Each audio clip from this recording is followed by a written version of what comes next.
안녕하십니까 조갑제TV 시청자 여러분. 저는 조갑제닷컴의 조셋별입니다. 오늘은 2019년 3월 3일 밤 11시를 넘은 시간입니다.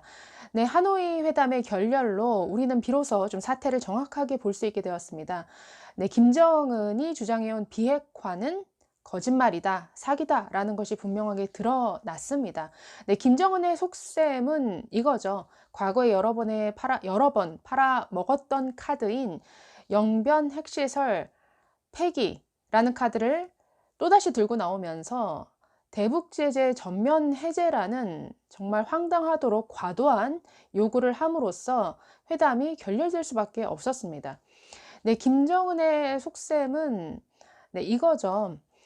이미 노후화된, 그리고 이미 세상에 다 알려진 영변 핵시설은 폐기하겠다. 그러나 약 90% 이상의 핵 능력, 예를 들어서 우라늄 농축 시설이라든지 1000개 이상의 미사일, 그리고 65개 이상으로 추정이 되는 핵폭탄, 그리고 핵 기술자들, 그러니까 이러한 핵 능력은 여전히 가져가겠다라는 것이 김정은의 뜻입니다. 그렇기 때문에 핵 보유국으로서 핵 능력을 계속 가져가겠다, 포기하지 않겠다. 이것은 절대 비핵화가 될 수 없습니다. 그렇기 때문에 이제 남은 것은 문재인 대통령이 과연 정말 이 김정은의 비핵화 의지를 속인 것이냐, 아니면 김정은에게 속은 것이냐, 이제 이 문제가 남습니다.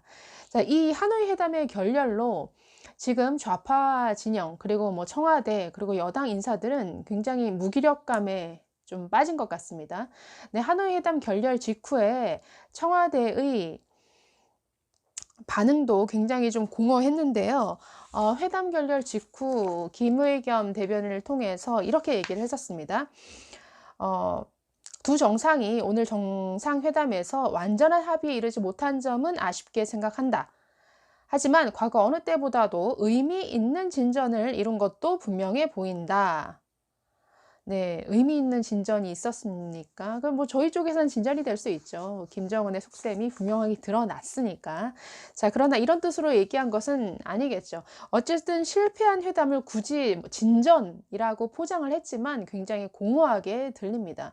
네, 회담 결렬 이후에 어떤 청와대 그리고 문재인 대통령의 당혹감은 그 다음 날 3월 1일 날 있었던 경축사에서 굉장히 좀 꼬여버린, 그리고 조금 우스꽝스러운 연설 내용으로 그 당혹감이라는 게 굉장히 묻어났었는데, 자, 3.1절 경축사에서 그 전날 결렬된 하노이 회담에 대해서 문재인 대통령은 이렇게 말했습니다.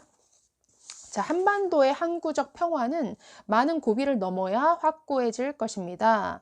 베트남 하노이에서의 2차 북미 정상회담도 장시간 대화를 나누고 상호 이해와 신뢰를 높인 것만으로도 의미 있는 진전이었습니다. 네, 여기서도 대화 자체가 의미 있는 진전이었다라고 지적하고 있는데 굉장히 좀 안쓰럽죠. 또 특히 두 정상 사이에 연락사무소의 설치까지 논의가 이루어진 것은 양국 관계 정상화를 위한 중요한 성과였습니다. 전 이 대목에서 굉장히 사실은 좀 웃었습니다. 왜냐하면 실패한 회담을 의미 있는 진전이라고 한 것도 조금 초라해 보이는데, 이제 없는 성과를 억지로 찾으려다 보니까 연락사무소 설치를 중요한 성과로 여기서는 언급을 했습니다. 자, 그런데 그 전날에 연락사무소 설치가 과연 의제로 논의가 됐느냐? 전혀 아니었죠. 그 확대 오전 2월 28일 오전 확대 회담을 갖기 직전에 이제 기자들 앞에 트럼프 그리고 김정은 양측이 기자들 앞에 모습을 드러냈습니다. 그때 이제 기자가 질문을 합니다. 평양 연락사무소를 개설할 준비가 돼 있느냐라고 물어보니까 트럼프도 나는 김정은의 대답을 듣고 싶다, 이렇게 넘기고, 김정은은 그것에 대해서 정말 의례적으로 연락사무소 설치 환영할 만한 일이라고 생각한다라고 하면서 이제 그 다음으로 빨리 넘어가는 것에 그쳤습니다. 자, 그런데 문재인 대통령은 이 정말 성과라고 할 게 없다 보니까 연락사무소 설치가 언급된 것 자체를 중요한 성과다라고 이렇게 연설에서 말을 했습니다. 그렇기 때문에 정말 이 3.1절 경축사는 뭔가 정말 이 멘붕 상태에 빠진 청와대의 뭔가 이렇게 꼬여버린 어떤 스탠스 이런 것들을 드러내는 것이 아니었느냐라는 생각을 했습니다. 또 이런 얘기도 했죠. 경축사에서 더 높은 합의로 가는 과정이라고 생각합니다. 이제 우리의 역할이 더욱 중요해졌습니다. 우리 정부는 미국, 북한과 긴밀히 소통하고 협력하여 양국 간 대화의 완전한 타결을 반드시 성사시켜낼 것입니다. 저는 이 대목에서도 사실 좀 웃었는데요. 글쎄, 대화의 완전한 타결이라는 게 무슨 뜻일까요? 어떤 비핵화의 완전한 타결도 아니고 양국 간 대화의 완전한 타결을 성사시키기 위해서 노력하겠다? 네, 이게 좀 이날 경축사는 정말 이 멘붕 상태에서 억지로 만들어낸 연설문 같아서 굉장히 좀 우습기도 하고 안쓰럽기도 한 그런 느낌을 받았습니다. 자, 어쨌든 회담 결렬 이후의 정부의 분위기 그리고 좌파 매체들의 분위기는 굉장히 무기력하죠. 그리고 여전히 굉장히 희망 섞인, 여전히 그래도 우리는 사랑하는 사이다라고 우기고 있는 분위기인데, 자, 재미있는 것은 그동안 문재인 정부와 좌파 진영이 사실 이 비핵화 문제를 온전히 트럼프에게 의존해 왔다는 것이죠. 이것이 참 저는 굉장히 재밌었는데요. 그러니까 김정은을 이게 트럼프에게 뭔가 중매해 준 이후에 이들은 오로지 트럼프만 바라봐 왔습니다. 그래서 트럼프가 계속 좋은 얘기를 해 왔었죠. 트럼프 대통령이 뭐 우리는 아주 정말 좋은 관계다, 잘 될 것이다. 이제 이런 얘기를 계속 하다 보니까 굉장히 큰 기대를 했던 것 같은데 어쨌든 트럼프가 김정은과 잘 이렇게 합의를 해서 정말 그들이 바라는 결과를 뭔가 가져다 줄 것이다 라고 기대를 했으나 사실상 물거품이 됐습니다. 그런데 그렇다고 이제 와서 또 그런 트럼프를 뭔가 비난할 수도 없는 노릇이죠. 그렇기 때문에 지금 계속 하는 말은 앞으로도 지속적인 대화는 필요하다. 또 서로 비난을 자제하고 있으니 뭔가 대화의 불씨는 계속 남아있는 것이다. 잘 살려가면 된다. 이런 식의 얘기만 계속 되풀이하고 있습니다.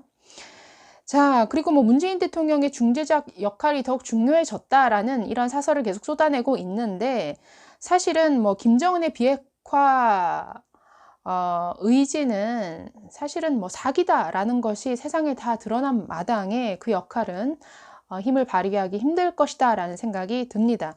자, 뭐 한겨레 신문이라든지 경향신문과 같은 이러한 사설도 회담 결렬 전후로 굉장히 극명하게 대비가 되는데요. 한겨레 신문 2월 27일에 이렇게 얘기를 했습니다. 사설을 통해서. 두 정상의 만남에서 배어나오는 긍정적인 기운은 이번 역사적 담판이 한반도의 평화와 번영에 중대한 이정표가 될 것이라는 기대감을 높인다라고 이렇게 전했습니다.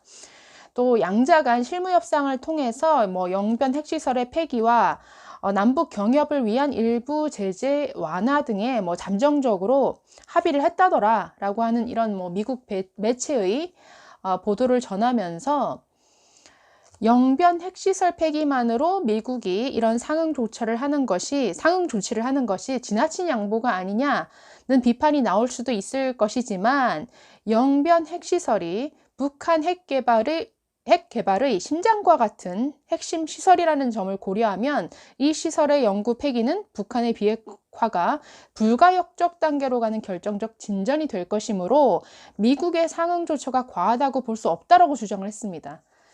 자, 이런 한겨레 신문의 전망 다 엇나갔죠. 이미 과거에도 여러 번 팔아먹은 카드인 이 영변 핵시설 폐기. 이것으로는 미국을 움직일 수가 없었습니다. 또 겨우 이걸 가지고 대북제재 전면 해제라는 황당한 요구를 하게 됐죠. 자, 회담이 결렬된 이후에 이러한 한겨레, 경향 등과 같은 친여 매체들의 사설 제목은 이렇게 바뀝니다. 뭐 신한반도 체제 선언 문 대통령, 북미 중재 역할이 더 커졌다. 경향신문이고요. 뭐 서울신문은 남북 정상회담 장소 가리지 말고 조속히 개최하라 해라. 그다음 한겨레는 합의 실패에도 대화 지속 의지 밝힌 북미. 여기서도 북미라고 하네요. 미북이 아니라. 또 연합뉴스는 대화 끝 놓지 않은 북미. 조속히 후속 협상에 나서라. 뭐 이런 식의 제목의 사설들을 내놓고 있지만, 네, 사실은 착각이죠. 서로 뭐 비난을 자제하는 것에 이제 위안을 삼으면서 대화의 불씨를 살려야 한다라는 주장이 주를 이루고 있습니다만, 네, 문재인 대통령의 역할 더욱 중요하다라고 하고 있지만 착각이죠. 사실은 김정은이 핵을 포기하기로 결단했다라고 하면서 정말 국제사회에서 뭔가 중재자 또는 대변인 역할을 자처해온 문재인 대통령의 주장이 사실은 거짓이다. 그러니까 문재인 대통령이 졸지에 사실은 거짓말쟁이가 되어버린 결과가 되었는데, 거짓말한 중개인에게 또다시 어떤 거래를 의뢰해야 할 사람이 누가 있겠습니까? 그렇기 때문에 이 중재자 역할을 할 수 있을 것이다 라고 하는 이 주장은 대단한 착각인 것 같습니다. 자, 오히려 조선일보, 중앙, 동아일보 사설은 오히려 정확하게 현실을 직시하고 있는데요. 뭐 제목만 읽어드려도 알 수가 있습니다. 뭐 조선일보, 최소한 지금 김정은은 핵을 포기할 뜻이 없고 비핵화는 가짜다. 분명하게 얘기를 했습니다. 또 중앙일보는 평화와 경협만으로는 비핵화 허들 못 넘는다. 또 동아일보, 북한 고철 폐기 대가로 제재 풀라. 고집해서는 고립과 궁핍뿐이다. 또 조선일보는 북한의 요구 일부 제재 해제는 제재 껍데기만 남기려 한 것이다. 네, 뭐 문재인 대통령이 공언해온 김정은의 비핵화는 이제 믿을 수 없게 되었고, 따라서 대북 제재 해제, 뭐 경협 등은 진전될 수 없다라는 것을 분명하게 이 사설에서 지적을 하고 있습니다. 자, 흥미있는 것은 이제 유시민 씨가 뭐 좌파 진영의 대표적인 논객이라고 하는데요. 글쎄요, 유시민 씨가 또 재밌는 주장을 했습니다. 요즘 이제 유튜브 뭐 알릴레오인가요? 그 유튜브 방송을 통해서, 팟캐스트 방송을 통해서 이렇게 얘기를 했습니다. 열매를 맺지 못했지만 열매를 맺을 수 있는 가능성은 더 커진 측면도 있다. 그러면서 또다시 중재자 역할을 강조를 했는데, 이날 방송에 이종석 전 통일부 장관 그리고 김종대 정의당 의원이 나눠서 세 사람이 이야기를 나눴습니다. 자, 이 자리에서 이들은 결렬이 됐지만 미래에 더 큰 합의를 만들어낼 수 있는 그런 자양분을 안고 있는 결렬이었다라고 굉장히 억지스럽게 평가를 했는데, 자, 그 이유는 뭐 회담 결렬 이후에 상대를 비난하기보다 배려하는 모습을 보인 점, 그리고 과거보다 실무 협상이 더 진화했다라는 것. 글쎄 어떤 근거로 이런 얘기를 하는지는 모르겠네요. 또 미국 정상이 자주 만나서 불신을 넘을 계기를 마련한 점. 이런 걸 이유로 들었는데 앞으로 자주 만나기 어렵죠. 트럼프는 이제 국내 문제로 사실은 자기 코가 석자입니다. 그리고 올해 말이 되면 이제 또 선거 국면으로 들어가기 때문에 더 이상 뭐 진전을 기대하기 어려운 북한 비핵화 문제에 지금만큼 더 관심을 쏟을 수 있을지 의문입니다. 자, 이러면서 김종대 의원은 이 하노이 회담을 결혼식에 비유를 했습니다. 자, 이렇게 얘기를 했네요. 결혼식에 비유하자면 파혼은 아닌 상황에서 서로에 대해서 더 많이 알게 된 것이다. 행복한 결합할 수 있는 토대는 강화된 것으로 보인다. 또 결혼식에 비유하면 파혼은 아니다. 혼수품 등 조건을 따지다가 맞지 않아서 결혼식 날짜를 다시 잡아보기로 한 것이지 여전히 사랑하는 사이인 것은 맞다. 네, 여전히 사랑하는 사이랍니다. 저는 인정할 수가 없네요. 그러니까 뭐 여전히 트럼프 대통령과 김정은이 사랑하는 사이로 남기를 이렇게 희망하면서 뭐 혼담은 계속 지속될 것이고 결국에는 결혼에 성공할 것이다 라고 하는 좀 로맨틱한 상상을 하고 있는데요. 이것은 뭐 혼수품 같은 그런 어떤 세부적인 조건이 맞지 않아서 깨진 혼담이 아니죠. 이것은 글쎄 혼담에 계속 비유를 들다 보니까 혼담이 진행되는 와중에 뭔가 김정은에게 숨겨둔 애인이 드러난 것이죠. 그런데 숨겨둔 애인 정리해야 너 나랑 결혼할 수 있어 라고 하니까 정리를 못 하겠다라고 하는 거죠. 왜? 너무 사랑하니까. 핵이라는 숨겨둔 애인을 너무 사랑하니까.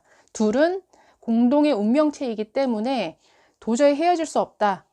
그렇기 때문에 이 혼담은 김정은이 그 숨겨둔 애인을 정리하지 않는 한 사실은 계속 지속되기가 어렵습니다.